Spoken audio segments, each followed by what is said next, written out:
Tonight, I'm interviewing a hero of sorts. Why is he a hero? He's the Democrat that's running to unseat Jim Jordan. This isn't only heroic because Jim is a bad man, though.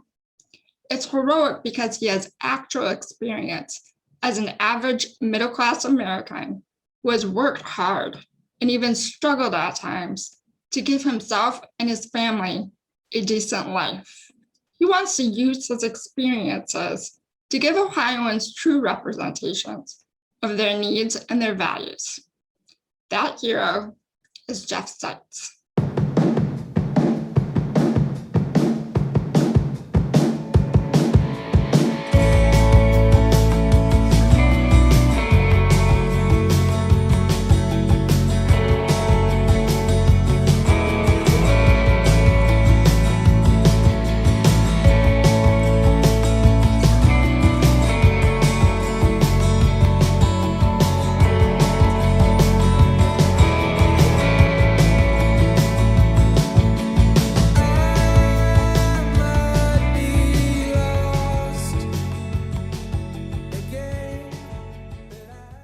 All right, welcome back. I am so pleased to have Jeff Seitz with me today.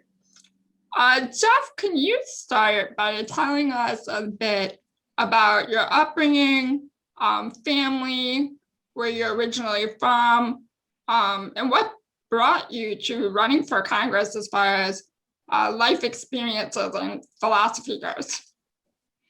Well, thanks for having me on.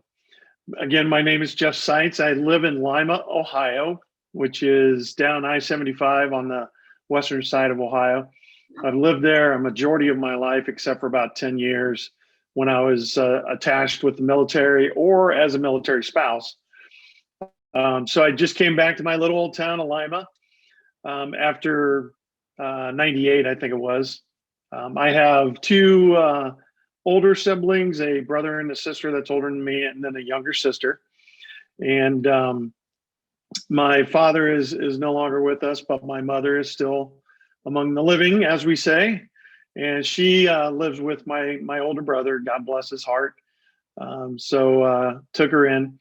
I am a warehouse manager. I'm in a hotel room right now in Minneapolis for some training for my job.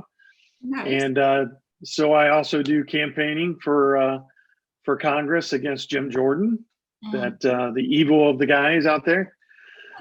So it's what kind of made me run. I ran last cycle, but I wasn't sure if I was going to run this cycle until the insurrection happened. And I immediately called my old consultants and said, "We're doing this. We're going to run. This is not the America I grew up in. And we need to do something about it." So that's really my motivation, is this isn't the America I grew up in. And I'm a lot older than you. So, so it's, so I go back to the Reagan era, when I was still in high school, and it was a much kinder time then. So. Yeah, I hear that a lot from a lot of people that I've interviewed that have decided to run really never had any intention of running. Same sort of situation as yours. And by the way, I just wanted to throw in there that I'm originally from Ohio, Port Clinton, Ohio. Oh, yeah. And a lot of my family is still in Ohio. I consider myself a Michigander just because I've been living in Michigan since I was 15 years old. It's kind of started a rivalry. Well, we won't talk about that state up north. So. Yeah. Well, I started some stuff with my family because I was Miss Wheelchair Michigan in 2015, and Nice. The person I was dating at the time took me to my first U of M football game and bought me a U of M sweatshirt. And I decided for Thanksgiving to wear my sweatshirt to my house in Port Clinton, Ohio. And you could have heard a pin drop when I came into that.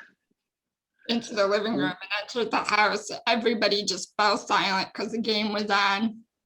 To be dragged out to the apple orchard and left for dead.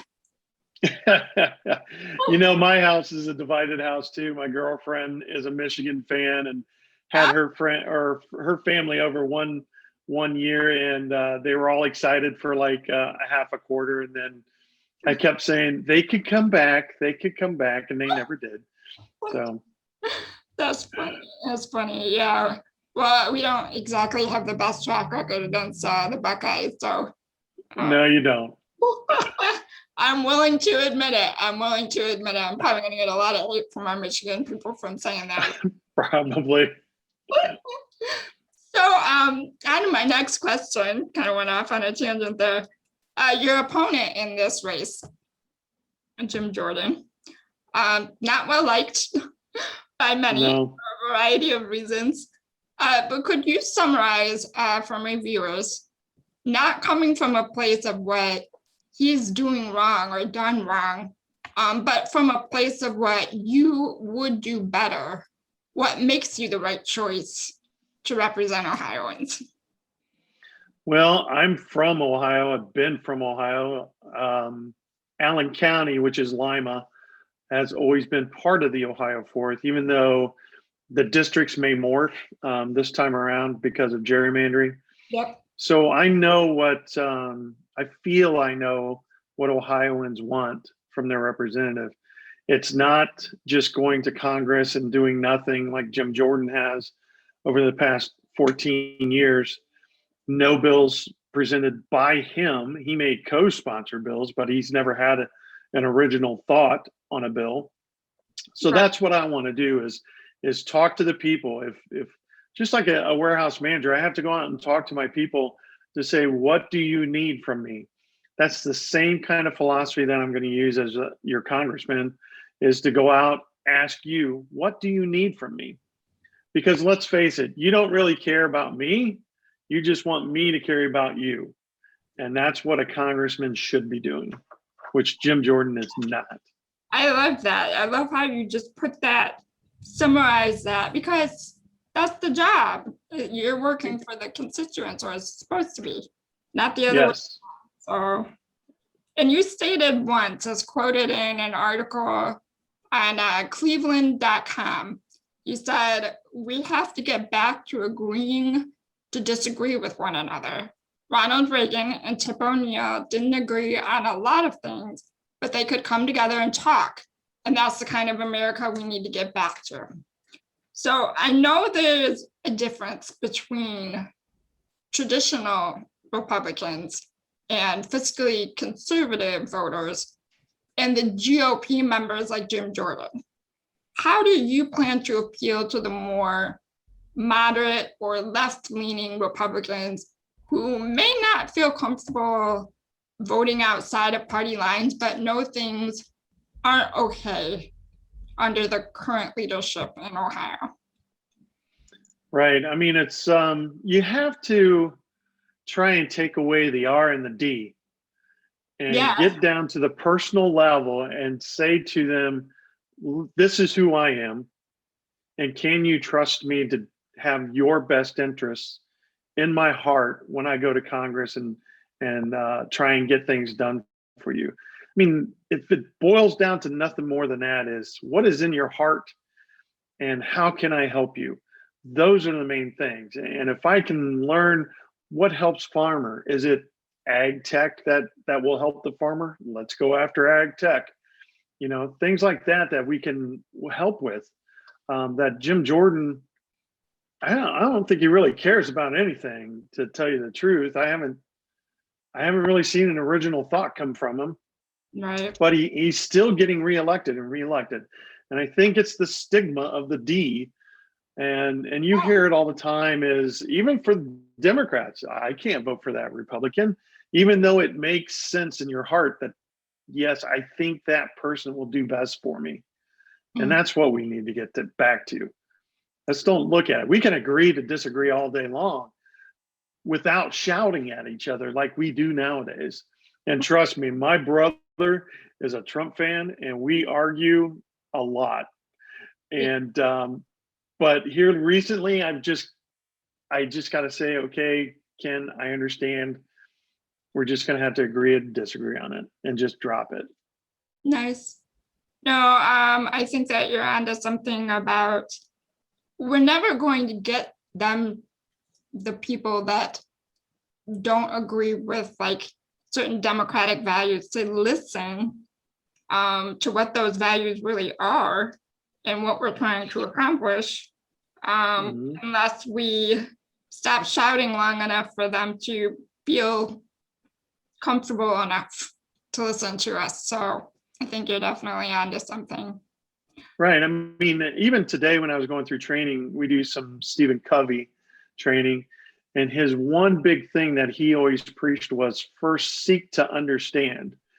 And if you're always talking at constituents, you never understand what they want from you. So I think as a congressman, you have to seek to understand first what your constituents want. Absolutely. Absolutely. One of the issues I know you're focused on is affordable, accessible healthcare for all.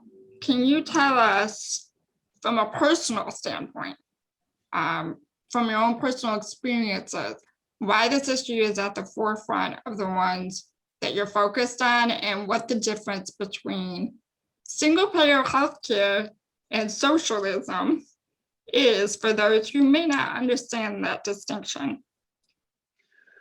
Well, socialism is such a bad word. The Republican Party has tagged us, us Democrats, with it. So back in 2010 to 2012, I was unemployed, couldn't find a job to save my life, lost my health care, lost my 401k, had to try and help support my daughter in any way I could. I was injured with a back injury, and I remember driving down the road, calling my mom and saying, what am I going to do? I can't hardly stand up. I can't go see a doctor because I have no money. I have no health care. And on the other side of it was, how did I pay for my prescriptions? So I went around town to each store, different prescription pharmacy, to see where my best price was. And then went back to my doctor and said, what can we do with splitting up some prescriptions? And then I proceeded to ration my prescriptions so I could make them last longer. And there was days that, with like a high blood pressure medicine, that my head would hurt because I was stretching out my medicines so far to make them last longer. No American should do that. We're the richest nation on earth. And we shouldn't have citizens out there that have to make a choice between, am I going to feed my kids or am I going to take care of my kids? Why can't we have it? I pay about, I think it's 3.5% of my income towards my premiums for my health insurance through my company. Now, my company pays a lot more on top of that. If we have single payer healthcare, how much money is freed up from the employer to either reinvest in the business or reinvest in their employees through higher wages? Right. So that frees up that. But and you get rid of all that overhead too. Exactly. And I just want to go to a pharmacy of my choice and say, here are my prescriptions, give them to me. Yeah. I can give you an example. One place just recently, I was paying $5.01 a month for my prescription. My insurance company told me I had to take it to another pharmacy. The very next month, it was $55. Okay. The month after that, they said I had to get 3 months. So it was $100. Wow. So you never know from month to month what the insurance companies are going to do. This is why you need single payer healthcare. It's not a socialist program. Americans are still going to pay for that program. It's just everybody's going to participate in making sure every American has health insurance. I don't see a bad issue in that. No. And some people can call it socialism, but we collect taxes for schools, public school my daughter goes to that I went to, Yeah. Police, fire, ambulance, you name it. They're all socialist programs. Yeah. Public parks, public transportation. Exactly. Yeah. I mean, it took FDR and the Great Depression to say our people should not be like this. Our people should not be standing in lines. Our seniors shouldn't be retiring in poverty after years of work. Mhm. And that's where I say out on the trail, the ACA is a good start, but we need to continue to improve on it. And one way to improve on that is to make our senior citizens. I should back up and say we should give our senior citizens the health care they need, Yeah. not ask them to pay more through Medicare supplements and all that stuff. They've paid throughout their life for this. They should rest in their golden years and not have to worry about health care. Absolutely.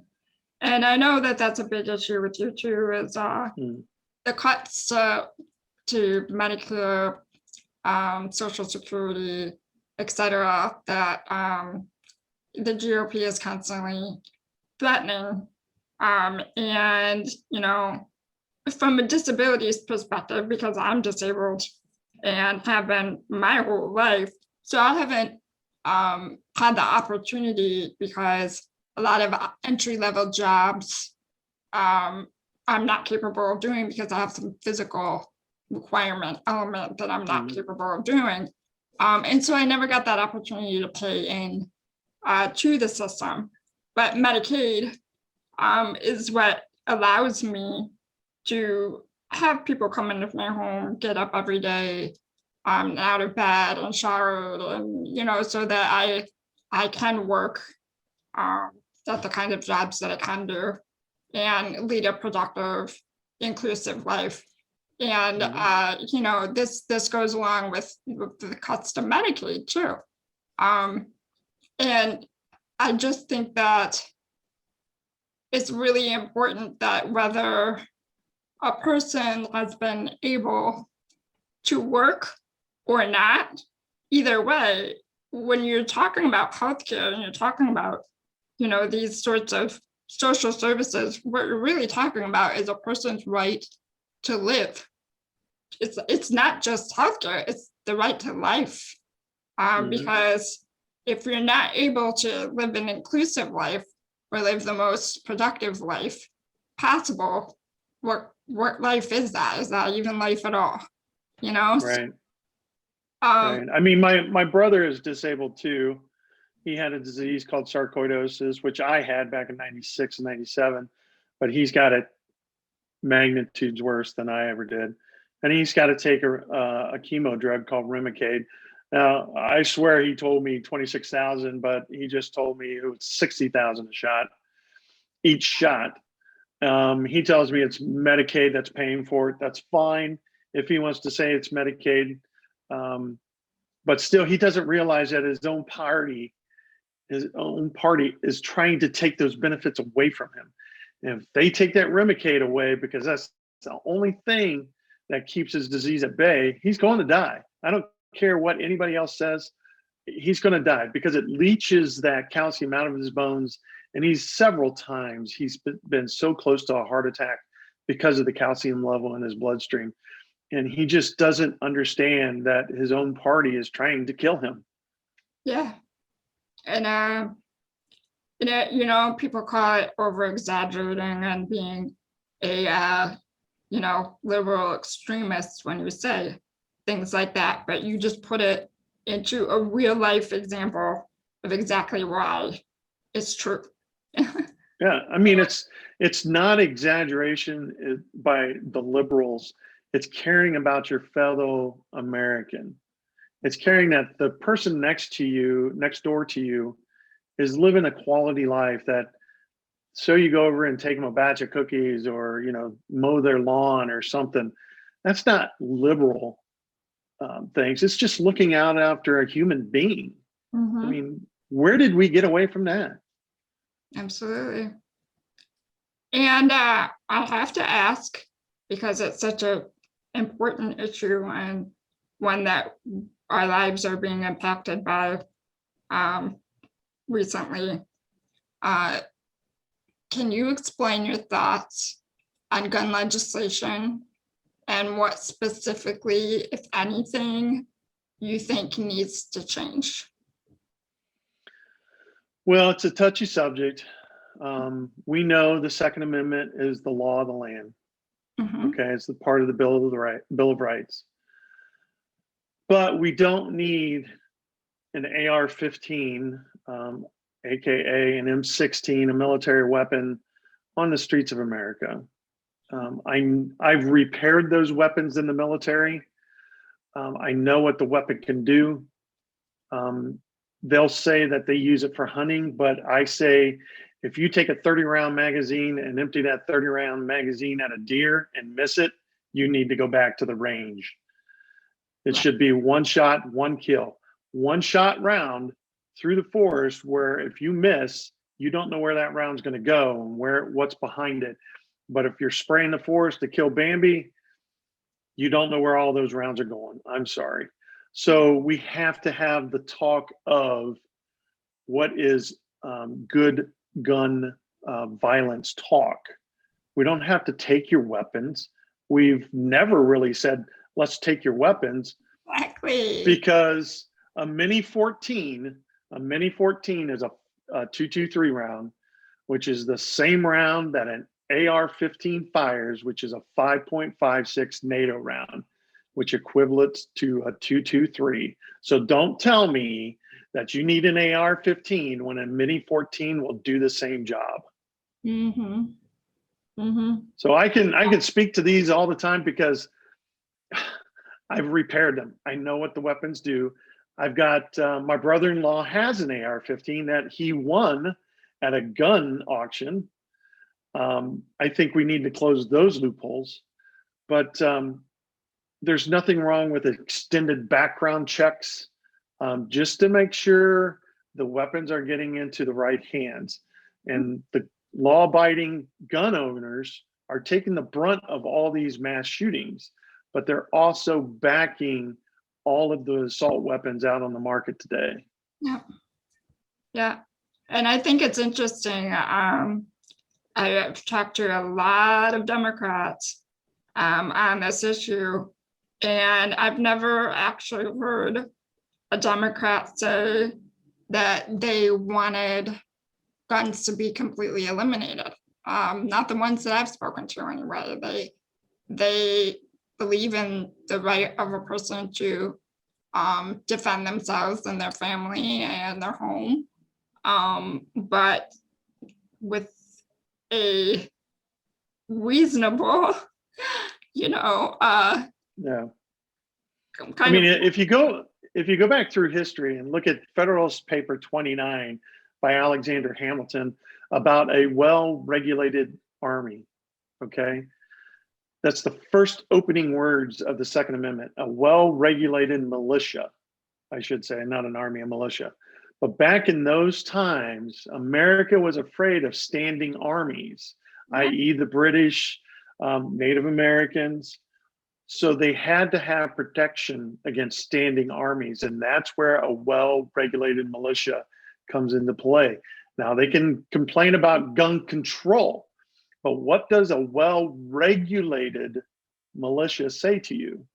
We should make sure that the weapons are regulated in such a way that it doesn't become a threat to the United States itself, which we saw on January 6th with all of the weapons that were present during that insurrection. Yeah. And I love how you actually put that into historical context. Obviously, there's so many people that like to say that our forefathers said, so yeah. Yeah. Gun sales up. I think it went up 42% last year. Gun sales. Why do Americans need that many guns? I mean, to me, you need a shotgun, a long rifle, and a pistol, and you're pretty well set for any kind of situation. But then again, I don't hunt, so I could be wrong on the issue, but I just don't see the need for 20 weapons in a household. You can only fire one at a time. Mm-hmm. Absolutely. So I'm to my closing question. And that is, what's something you would have liked me to ask about that I haven't? And what would your response be to that question? Oh boy, that's a tough question. Why are you gonna give me tough questions? Gosh, what would you ask? If you put it in different words, what is something that you like to talk about that's important to you, that I haven't asked you about? Well, I really love my daughter. Even though I made her mad the other day, but she is the apple of my eye. She was so understanding through the unemployment era. I mean, it was a really bad year, 2009, because I got divorced, had to sit there where my 5-year-old sorted DVDs on the floor. Is this yours, Mom? Is this yours, Dad? She was a trooper through it all, and she's just, I can't speak enough for her. She's smart. She's part Korean, actually. So I asked her the other day, with all the Asian stuff going on, has anybody said anything to you? And she said no. She's, at times, she wants to go to take grandma, because grandma's Korean. She wants to go back to Korea for the summer, and I was kind of leery of that. But whatever broadens her horizons, I just love her. That's wonderful. And it says something about your character and that part of the representation of the, average American. Every American cares about their family or the people they love. It doesn't necessarily have to be biological, but yeah, we all have people that we care about.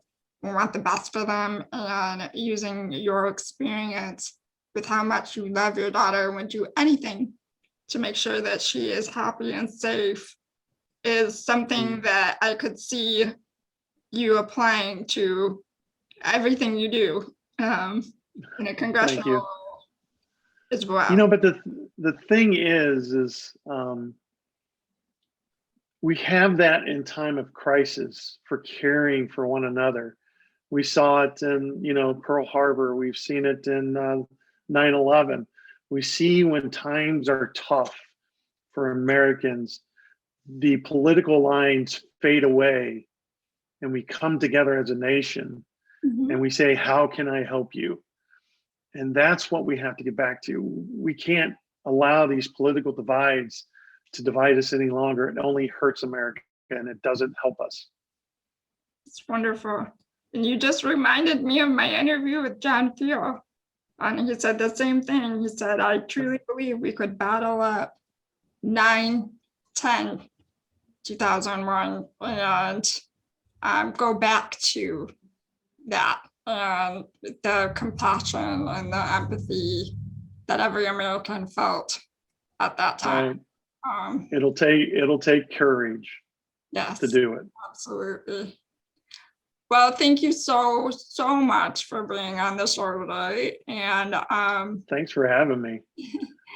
Absolutely, my honor. And I hope all my family back home watches this. I'm gonna make sure that they do. Well, thank you. All you guys have to do is one needs to travel up north 75, and you can travel down south 75, and we can meet somewhere like BG or somewhere. Oh, nice. Yes, that would be wonderful. So, yes. I'd be glad to meet you in person. That would be awesome. Amazing. Okay. Well, thank you again. I don't want to take up any more of your time because I know you are a very busy man and you have lots of work to do. But right. Yeah, take care. Thanks so much. I appreciate it. I'll be staying in touch with you. Yes, most definitely. Have a wonderful night. You too. Bye. Bye.